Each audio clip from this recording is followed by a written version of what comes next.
Hello, we're used to hearing that light always wants to take the shortest path between 2 points, but that's actually not true.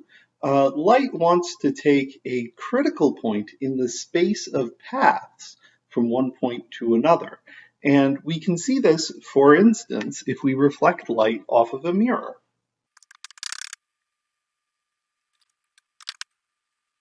So suppose we have a light source up here, we have a mirror down here, and we have an observer up here. And let's label these distances. Then not only will the observer be able to see the light coming directly from the light source, but they'll also be able to see the light bouncing off of the mirror. And the path that this light takes is going to be a local minimum in the space of all paths. So we need to pick some point here, the point that the light is going to bounce off of the mirror. We need to pick that point so that the sum of these two distances is minimal. So let's set this up. Call this distance x, call this distance c minus x, and then by the Pythagorean theorem, this length here is going to be the square root of a squared plus x squared, and this length here is going to be the square root of b squared plus c minus x squared. So let's set up that distance formula. Now, when trying to optimize distances, I usually like to instead try to optimize the distance squared.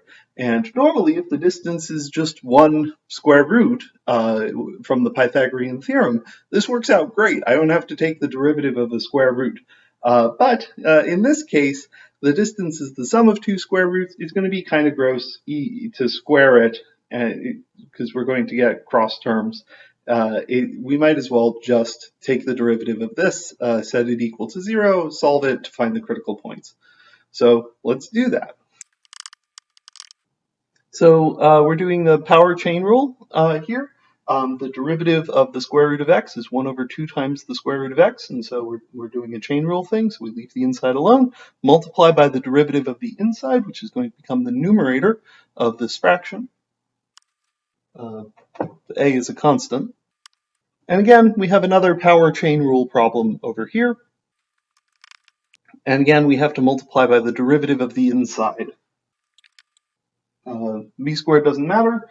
We need to do another power chain rule here with the c minus x squared times the derivative of the inside.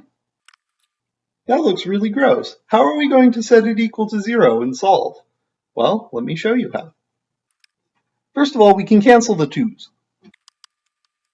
And then we notice, well, this minus 1, we can turn this addition into a subtraction. And of course, if we're trying to solve when a difference is equal to 0, what we're really trying to do is solve when the two things are equal to each other. So what we have here is that the ratio of this side of the triangle to this side of this triangle is the same as the ratio of this side of the triangle to this side of the triangle.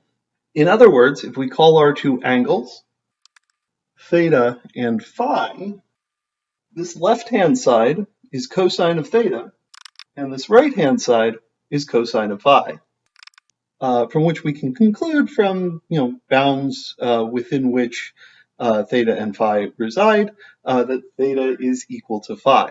And so therefore, the angle that the light is bouncing off of this mirror is, the angle that the light comes into the mirror is the same as the angle that the light leaves the mirror. And of course, you can work this out using similar triangles to figure out exactly what point this happens at. But we were able to derive the key equation here involving the angles by just taking the derivative, setting it equal to 0, and solving, and it just very nicely gave us this fact. So I hope you found that amusing, and I hope to see you in a future video.